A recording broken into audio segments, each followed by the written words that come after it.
अब जब हमने 2017 के राजनीतिक बदलावों की बात कर ली है, तो आइए एक और पहलू पर गौर करें जो इथियोपिया को इतना अनूठा बनाता है, उसका कैलेंडर।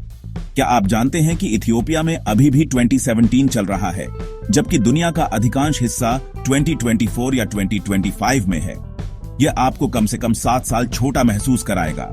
इथियोपिया अपनी अधिकांश संस्कृति और परंपराओं को बनाए रखता है क्योंकि यह बाकी दुनिया द्वारा उपनिवेशित नहीं हुआ था। इथियोपियाई कैलेंडर प्राचीन कॉप्टिक और जूलियन कैलेंडर से लिया गया है। ग्रेगोरियन कैलेंडर जो हम उपयोग करते हैं और इथियोपियाई रूढ़िवादी कैलेंडर के बीच मुख्य अंतर यीशु मसीह के जन्म वर्ष की गणना है।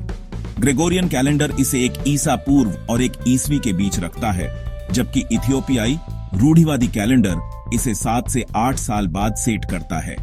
यही कारण है कि दोनों कैलेंडरों के बीच वर्षों का मिलान नहीं होता। इथियोपियाई कैलेंडर एक सौर कैलेंडर है जिसमें 12 महीने प्रत्येक 30 दिन के होते हैं।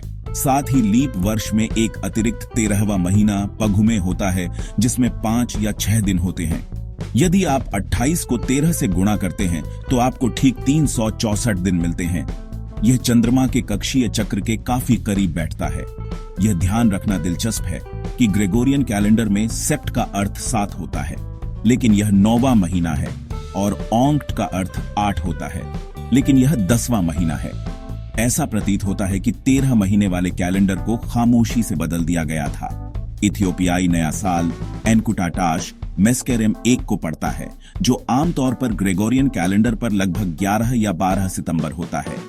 यह तिथि इथियोपिया के बरसात के मौसम के अंत के साथ मेल खाती है, जब फूल फिर से उगना शुरू हो जाते हैं, और यह हमेशा एक उत्सव का अवसर होता है।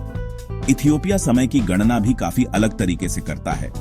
दिन सुबह 6 बजे शुरू होता है ना कि आधी रात 12 बजे।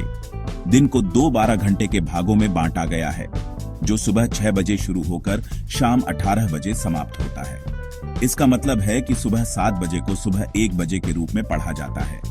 इथियोपिया ने अपने पारंपरिक कैलेंडर को बनाए रखा, जब अधिकांश देशों ने 1582 में पोप ग्रेगरी 13वें द्वारा पेश किए गए ग्रेगोरियन कैलेंडर को धीरे धीरे अपनाया था।